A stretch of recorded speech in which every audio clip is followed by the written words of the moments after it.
Bonjour, voici notre troisième étude biblique sur les béatitudes. Suspense, aujourd'hui est-ce que je vais arriver à avancer de plus d'un verset? Le format court est-il compatible avec une étude détaillée? Je vous propose toujours de réagir, de donner vos propres commentaires aussi bien sur la forme que sur le fond. Et pour spoiler, eh bien oui, aujourd'hui, 2 béatitudes. Waouh, bravo Serge. Heureux les doux, ils auront la terre en partage. La première remarque, c'est que la plupart de nos Bibles placent cette affirmation en 3e position, mettant les affligés en 2e. Là, c'est la top qui nous donne cet agencement. Les différences sont dues au fait que la transmission de ces discours a été d'abord orale, et donc certains manuscrits la mettent à cet endroit-là et d'autres dans l'autre ordre que nous connaissons. Cette classification est peu importante finalement parce que ce qui fait que ces béatitudes n'ont pas d'hierarchie, elles sont toutes importantes et toujours en spoilant la fin, elles se superposent dans leur mise en pratique. Et sur cette béatitude, voici ce que dit Martin Luther. Le monde emploie la force pour posséder la terre.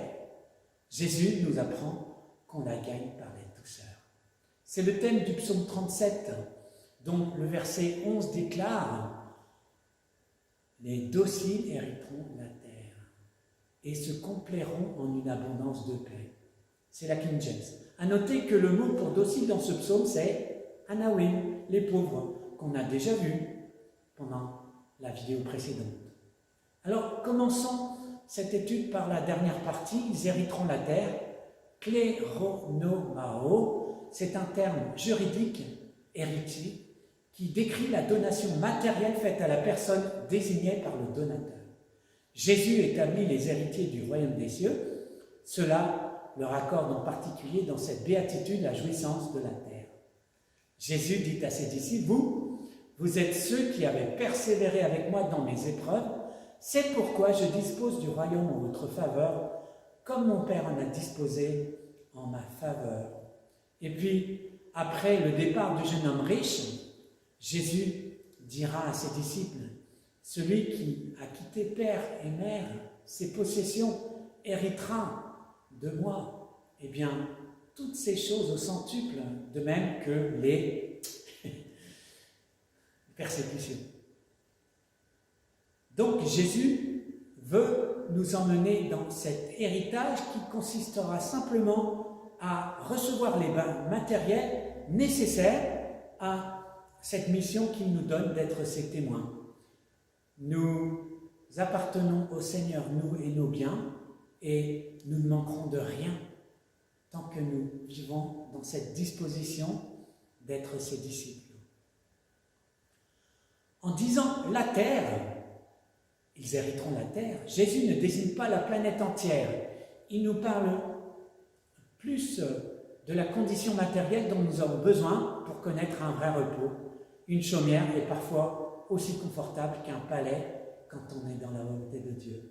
Oui, Jésus ne nous demande pas de devenir les maîtres du monde, car nous attendons une cité meilleure, comme le lui dit Philippiens 3,20. Notre cité à nous est dans les cieux, d'où nous attendons aussi comme sauveur le Seigneur Jésus-Christ. Je crois, à l'instar de nos professions de foi apostoliques, un millénium, celui qui est décrit dans l'Apocalypse 20, qui sera un repos de 1000 ans pour la planète après la folie humaine, qui a pillé les ressources humaines, détruit beaucoup d'équilibres écologiques. Par contre, je ne crois pas que nous ayons à conquérir les 7 sphères de la société comme le dominionnisme le postule. C'est la difficulté de bénir ce monde sans se laisser gagner par la fièvre de posséder et dominer. Le dominionnisme est une résurgence du constantinisme, cette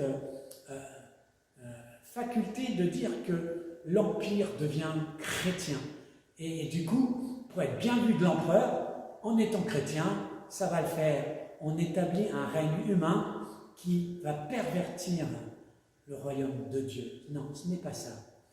Alors, examinons toutes choses et chez ceux qui prêchent le dominionnisme, reconnaissons qu'il y a des choses bonnes, mais par rapport à cette christianisation du monde, soyons méfiants, n'allons pas trop loin. On y reviendra dans la suite du sermon sur la montagne. Mais à la vitesse à laquelle j'évolue, on n'est pas rendu. Matthieu 6, 19 nous dit « Ne vous amassez pas des trésors sur cette terre où la teigne, la rouille dévore, mais amassez-vous des trésors dans le ciel. » Oui, le ciel. Heureux les doux, praos, doux, vient de praotes. La docilité envers Dieu, c'est la disposition d'esprit par laquelle nous acceptons ses rapports avec nous comme étant bons. Donc, sans contestation ni résistance. Dans les rapports avec mon prochain, Paul l'apôtre nous donne cette injonction que votre douceur soit connue de tous les hommes. Praos signifie aussi, en parlant des animaux, qu'ils sont apprivoisés. Le philosophe antique Aristote, a vécu au IVe siècle avant Jésus-Christ, définit ce mot comme le juste milieu entre la colère subite et l'indifférence. Jésus dira donc 4 siècles plus tard, les hommes qui réussissent le juste milieu entre tout m'est égal et la colère, la vengeance, ceux-là réussissent leur vie. Concernant la douceur vis-à-vis du prochain, je vais emprunter ce commentaire à André Letzel, collègue pasteur, conseiller conjugal. Les hommes qui sont doux ont du succès dans leur vie. La vie leur réussit. Hériter peut inclure un succès économique, mais c'est surtout le succès dans leurs relations. La vie leur réussit. Hériter inclut le succès économique, mais dans nos relations. À quoi ça sert la terre, un pays, si je ne peux pas le partager avec quelqu'un? Nous interprétons et nous vivons mal ce terme de douceur, on le comprend mal. Cette douceur dont nous parle Jésus, ici, n'est pas un sourire poli, une politesse évangélique qui a peur d'être vraie. Ce que Jésus définit ici comme douceur est quelque chose de vraiment important dans la vie. Ce mot douceur, dans nos oreilles parfois, sonne dans nos têtes occidentales comme faible, mais doux n'est pas mou. Certes, la douceur, l'humilité, c'est donner des paroles réconfortantes, et le mot praotes en grec évoque aussi une plante médicinale. La douceur a un effet de guérison. C'est du baume sur le cœur. Et là maintenant, avec la diapo suivante, 2 exemples bibliques. Le premier, dans Nombre 12, verset 3, il est écrit que Moïse était l'homme le plus patient sur terre. Ce mot veut dire aussi plus humble, plus doux. Ce mot, c'est anav. Anav, le pluriel, le singulier de anawim. On y revient encore. Comme dans le psaume 37, verset 11. L'homme Moïse était très doux. Anav veut dire humble, compatissant, qui souffre avec. C'est ce Moïse qui a tué un Égyptien pour défendre les esclaves hébreux. Il est vrai que c'était 40 ans plus tôt. Mais 80 ans plus tard, et dans le désert, cet homme est devenu patient et plein de douceur. L'évolution est possible. Courage. Quand Jésus parle de douceur, il n'est pas question d'un gentil et souriant non-engagement du genre « tout ça me glisse dessus ». Mais la douceur habillée d'humilité dont parle Jésus est un engagement intérieur qui n'exclut pas la passion qu'on peut avoir pour quelque chose. Si nous voulons être des chrétiens de douceur, humbles, à l'église, dans la famille, avec les enfants, au travail, nous pouvons aussi être des gens passionnés et c'est même recommandé. Le deuxième exemple pour la douceur se trouve dans Matthieu 11, 29. Prenez sur vous mon joug et laissez-moi vous instruire car je suis doux et humble de cœur et vous trouverez le repos pour vous-même. Jésus nous dit, je suis votre modèle. Pouvez-vous imaginer Jésus vous dire, écoute mon ami, je ne suis pas d'accord avec toi, mais je n'ai pas envie de commencer une dispute et je te donne raison. Pourriez-vous imaginer le seul second que Jésus défende une position dont il n'est pas convaincu?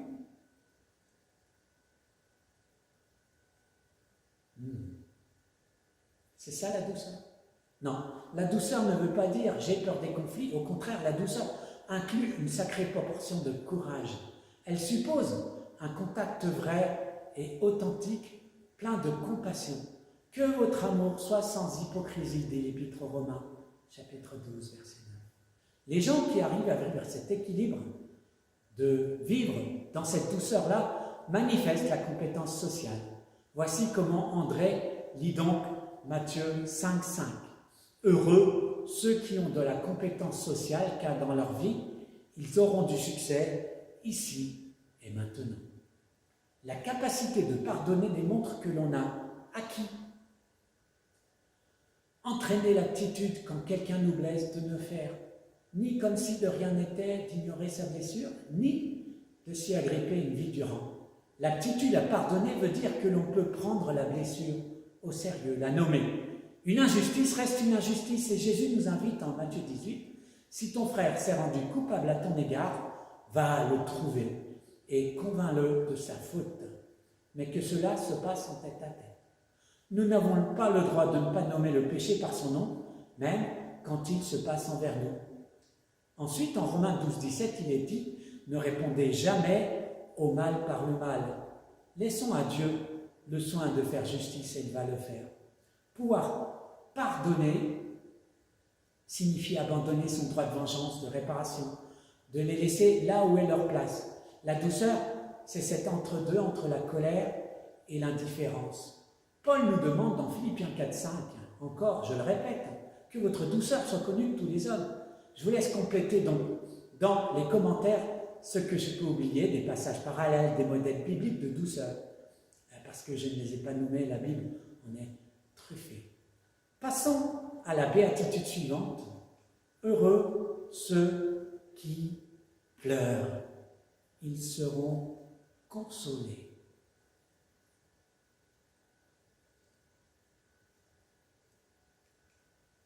Les endeuillés, Penthéos, dont la racine est pasco, souffrir. Dans la deuxième vidéo, j'ai déjà cité les deux premiers versets d'Ésaïe 61. Endeuillés, donc, c'est ceux qui pleurent, ceux qui sont dans le deuil, dans la douleur. Lisons maintenant le verset 3 d'Ésaïe 61. Pour accorder aux affligés de Sion, pour leur donner un diadème au lieu de la cendre, une huile de joie au lieu du deuil, un vêtement de deuil, de louange, au lieu d'un esprit abattu, afin qu'on les appelle les terrains de la justice, une plantation de l'Éternel, pour servir à sa gloire. Je pense que ce texte sera encore plus utile pour les béatitudes suivantes. Notons immédiatement que cette consolation, elle est future, que nos consolations terrestres resteront partielles, que leur pleine réalisation, c'est l'éternité en présence de Dieu. Et l'Apocalypse, au chapitre 21, verset 4, nous dit « Il essuiera toute larme de leurs yeux. La mort ne sera plus, il n'y aura plus ni deuil, ni cri, ni douleur, car les premières choses ont disparu. » Des auteurs catholiques, s'inspirant des traditions syriaques millénaires des chrétiens d'Irak, y voient d'autres sortes d'affligés. Et en araméen, ceux qui pleurent se dit « Awilé », prononcé Awilé, même si ça s'écrit A-B-I-L-E. Dans la tradition de l'Église orientale, ce mot Awilé a été donné à une certaine catégorie de moines. En fait, cette béatitude, c'est celle de la componction du cœur et du long des larmes, c'est-à-dire de cette douleur qui s'empare de l'homme, conscient de son état de pécheur. Des larmes de tristesse selon Dieu qui s'emparent de l'homme, conscient de son état de pécheur, des larmes de tristesse selon Dieu. Les starets orthodoxes, des moines supérieurs des ermitages, starets, en russe, ça veut dire vieillard. Ils vont pousser cette interprétation à son paroxysme en parlant de don des larmes. Cette tristesse est celle que manifeste le publicain dans la parabole du pharisien et du publicain, dans Luc 18, 9 à 14. Lorsque, se tenant à distance, n'osant même pas lever les yeux, se frappant la poitrine, répète la prière « Mon Dieu, prends pitié du pécheur que je suis ». Elle s'oppose à l'orgueil du pharisien qui, lui, se tient debout, priant lui-même pour se complaire dans ses œuvres. Celui qui a le don des larmes pleure sur le péché de l'humanité. Par son intercession, Dieu fait grâce aux hommes. Je veux citer Saint Climac, moine syrien du 7e siècle, qui nous dit les caractéristiques de ceux qui commencent à avancer dans cette bienheureuse affliction sont la tempérance et le silence des lèvres. Celles de ceux qui ont déjà fait quelques progrès, la douceur victorieuse de la colère et la patience à supporter les injures, et celles qui sont propres au parfait sont l'humilité, la soif des opprobres, la faim volontaire des afflictions involontaires, le refus de condamner les pécheurs et une compassion à leur égard qui dépasse les forces humaines. Donc, dans ma pratique pastorale, il m'est arrivé personnellement de connaître ce don des larmes, une compassion surnaturelle à la peine de la personne que j'accompagne, et ces larmes ont aidé cette personne à déposer son fardeau au pied du Seigneur. Ce don est donné aux personnes qui ont une joie particulière, car il faut supporter cette peine envahissante et heureusement momentanée. Alors, qui c'est ceux qui pleurent, ils seront consolés. Parakletesontai, étymologiquement appelé à son côté. On peut se demander qui sont ceux qui pleurent. Et donc, dans la béatitude précédente, celle qu'on vient d'éplucher, ce sont les doux, ceux qui apportent de la tendresse dans ce monde de brutes. Ils sont une consolation et comme nous l'avons vu, eh bien, ce n'est pas qu'une caresse, c'est aussi un avertissement, un conseil qui est donné, surtout à celui qui pleure sur ses péchés. Quelle que soit la cause de ses pleurs, cette consolation est surtout le fait du paraclète. Vous vous apercevez que paracléseton sontai sont ceux qui sont conseillés, consolés, touchés. Le paraclète, ça vous dit quelque chose, le conseiller, le consolateur. Dans Jean 16,13, Jésus nous dit, quand le consolateur sera venu, l'Esprit de vérité, il vous conduira dans toute la vérité. Car il ne parlera pas de lui-même, mais il dira tout ce qu'il aura entendu, il vous annoncera les choses à venir. Je parle bien sûr du Saint-Esprit qui nous donne un acompte du ciel. Il y a donc du lien entre les premières béatitudes. Les pauvres peuvent compter sur l'Esprit Saint pour suppléer leurs faiblesses humaines. Même dans leurs affaires humaines, ils peuvent jouir du minimum indispensable comme un héritage. Les larmes sont parfois la seule prière qui pourra sortir d'un gosier noué. Gosier en hébreu, nefesh, c'est le même mot que pour l'âme. Mais le consolateur prend les soupirs inexprimables pour en faire une prière. Ça, c'est Romains 8, 26 de même. L'Esprit nous aide dans notre faiblesse, car nous ne savons pas ce qu'il convient de demander dans nos prières. Mais l'Esprit lui-même intercède par des soupirs inexprimables. Voilà, c'est tout pour aujourd'hui. Ainsi, continuons de commenter. Je vous invite, bien sûr de façon courtoise, à noter en bas de la vidéo ce que vous comprenez, ce que j'oublie dans mon commentaire. Et puis, ce qu'on veut surtout, c'est non seulement de comprendre, mais aussi de pouvoir mettre en pratique les lois du royaume. Soyez heureux, que Dieu vous bénisse.